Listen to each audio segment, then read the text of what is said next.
In the year 1987, a super video game called Mega Man was created.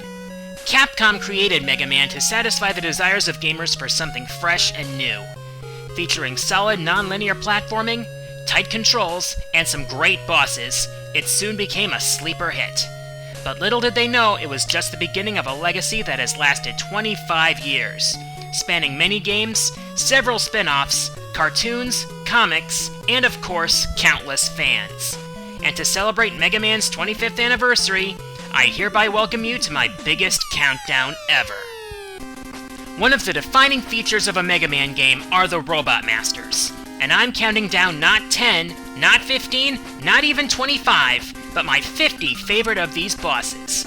And I'm taking into account their design, their concept, level, fight, and weapons, and I'm giving every game a shot here, from the NES to the current generation and everything in between. And I'm not celebrating alone here. This massive list will also feature special guest segments done by people who auditioned to be a part of the celebration. By the way, I'm not including Proto Man, Bass, or Mega Man himself on this list because those are main characters. But enough rambling, let the party begin!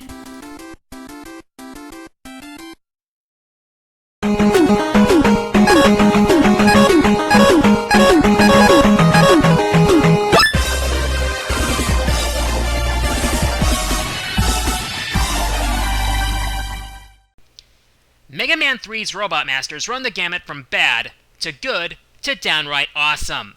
The first robot on this massive list enters the good category. Meet Snake Man, the representative of all things that slither. The first thing you'll notice about Snake Man is his design. Like most Robot Masters, Snake Man's design is simple, yet very fitting, with his face appearing in the snake's mouth. Next, his stage. They really played up the theme here. Not only are there lots of snake heads big and small throughout, but even the floors and walls are made out of snakes. You know, I'm kind of disappointed.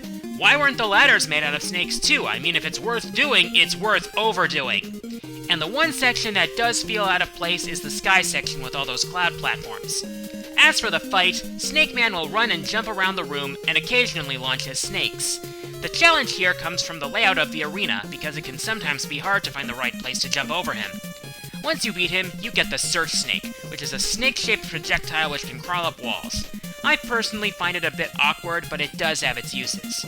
Overall, with a cool design and stage, Snake Man manages to be one of Mega Man 3's better bosses.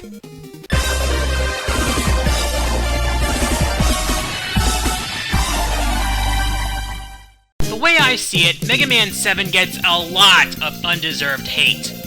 True, it was responsible for one of the worst Robot Masters ever, and one of the most frustrating final bosses I've ever faced, but it does have some good Robot Masters. Turbo Man is one of them.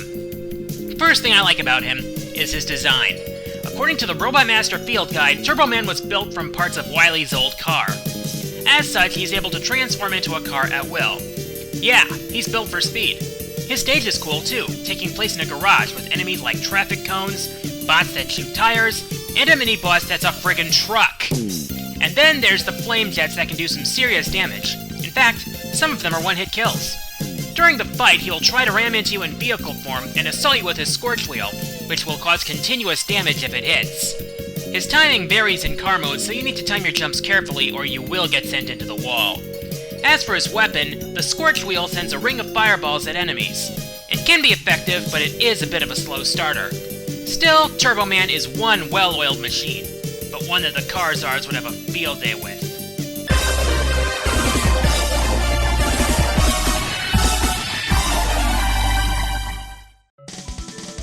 Grenade Man is pretty messed up. I'm not kidding, this guy makes the soldier from Team Fortress 2 look tame. His stage has a lot of explosions that are shot sensitive, so make sure you don't go crazy like the guy himself. The stage also has a bunch of elements such as blocks and timers that add a few puzzle elements into there, which is nice. As for his weapon, the flash bomb, it's a grenade. Do I really need to explain it? Now onto the man himself. Now, I've said it a lot, you guys know it. This guy's a little loco in the head. I mean, that's to be expected from a guy that uses explosions, but he takes this way too far. Wanna know why? He gets turned on by getting hit with his own explosion. That's no good! Rated E for everyone?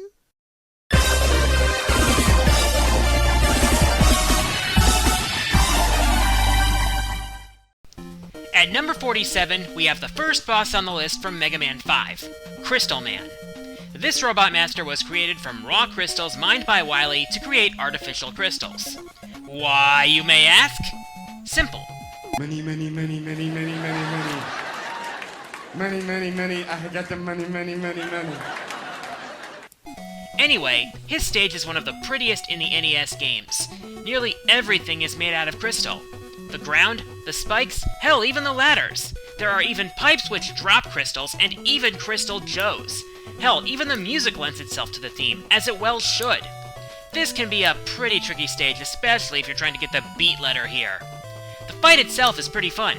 Crystal Man's main weapon launches 4 crystals that rebound off the walls in order to hit you, and he'll occasionally attack you with energy shots as well. However, he'll always attack mid-jump, so be wary of that.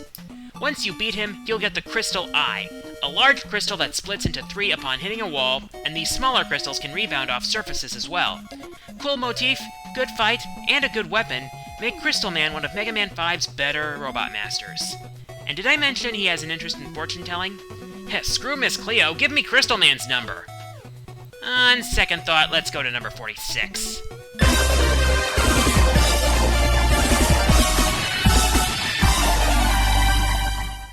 Given the scope of this list, it stands to reason that I'm a Mega Man connoisseur. With that, it's history time. By and large, the Game Boy games were remixes of the NES games, 4 bosses from one and 4 from the next. But there was a unique boss in each one. The first of these Mega Man killers was ENKER. ENKER first appeared in Dr. Wily's Revenge after a challenging Wily stage with fans, spikes, electricity, and those annoying screws. But he puts up a really good fight. His main weapon is the Mirror Buster, which will gather up any energy shot fired at him and channel it into a counterattack with varying power. The tricky part is reacting to his approach. When you actually get his weapon, it proves to be very situational.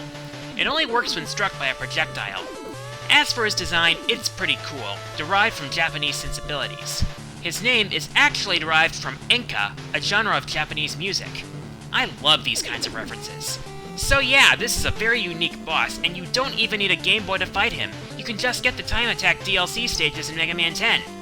Now this is the kind of DLC I can stand for. Not that crap that's still on the disc!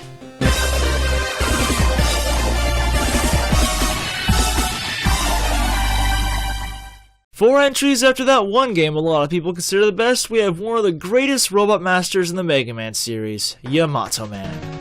This symbol of Japanese culture inhabits the impregnable fortress area in Mega Man 6 and can be considered a formidable opponent to Mega Man, especially if you do not have his weakness weapon, the S-Tomahawk. Before you fight him, however, you must head through his well-designed stage. This stage features multiple paths, a couple of tough enemies, and some pretty pumping music. After all that, you finally reach the lair of YAMATO Man. Wielding a spear and somehow shooting spearheads out of it, YAMATO Man is one powerful opponent. Unless that is, you have the S-Tomahawk. Defeating YAMATO Man grants you the Y-Spear, the weakness of Nightman, and a useful weapon overall. In conclusion, I consider YAMATO Man to be one of the better Robot Masters around, and at least the second or third best in Mega Man 6.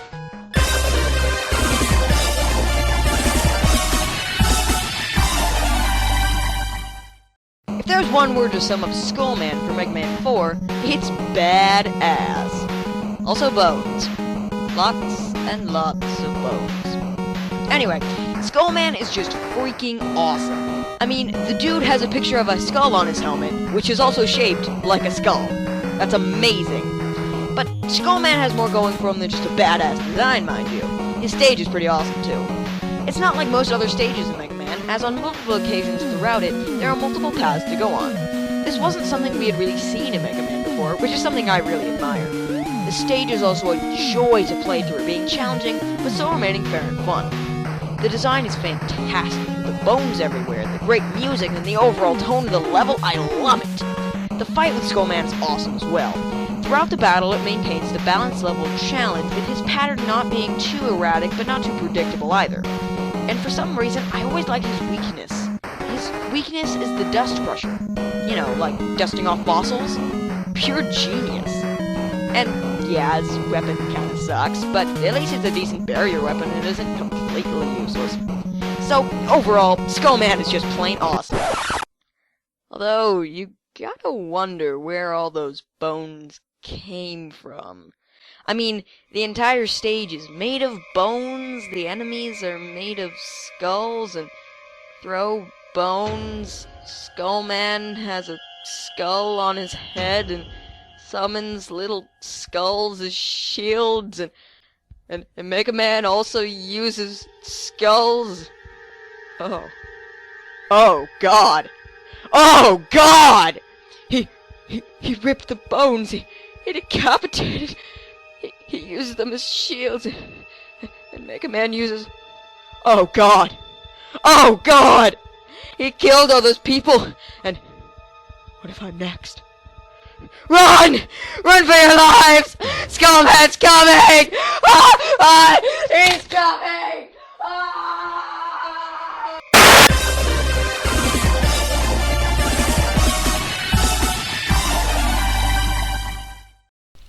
This next boss comes from the Wily Wars. Most people don't know about this game because it was only released in America through the ill-fated Sega Channel. Aside from enhanced ports of the first 3 games, there was an original minigame called the Wily Tower, which featured the 3 bosses known as the Genesis Unit. The first of these bosses on this list is Mega Water S. While he is admittedly the least impressive of the 3, he still holds up among Robot Masters from other games in the series. First, let's talk concept. His design is based on that of a kappa from Japanese mythology, and his name is based on Sha Wu Jing, the water sprite from the Chinese novel Journey to the West. I'll admit, his stage is annoying, combining 3 of the most hated cliches in the series: water physics, pits, and spikes. However, his fight makes up for it, being the only amphibious fight I can recall. He'll attack you from a platform above the water, attacking you with harpoons, pushing you away with a stream of water, and blocking your attacks with a water shield. It was designed for you to fight on the platform, but it turns out to be much easier to attack from the water below. Sadly, like the other members of the Genesis unit, you don't get a weapon from him.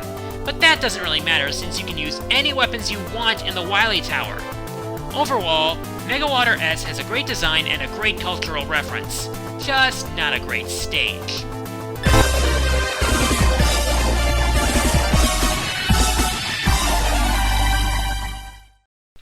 Remember when I said that by and large the Game Boy games were remixes? Well, there is an exception. The 5th Game Boy game, aside from being one of my favorite games on Nintendo's reliable gray brick, was very different. We had the Mega Arm instead of the standard Buster, we got a new sidekick named Tango, and we got a whole new set of bosses called the Star Droids. And at number 42 we have the first of these planetary bosses, Mercury. Mercury's stage combines traps like conveyor belts, falling blocks, and crushing pillars. Or rather, a crushing floor. Not too hard, but still an enjoyable stage. As for the fight, it's pretty good too. His main projectile is something to watch out for. Not only will it damage you, but it will steal your items if it hits you. Its other means of attack consists of splitting into fragments of liquid metal and reforming on the other side. Oh god, bad memories. At least this isn't frustrating. When you beat him, you get the very useful Grab Buster, that not only damages enemies, but gives you health power-ups. As far as his design goes, it really fits. For some odd reason, something about it just screams alien. Altogether, Mercury proves to be a solid boss, but he's not alone in representing this Game Boy gem.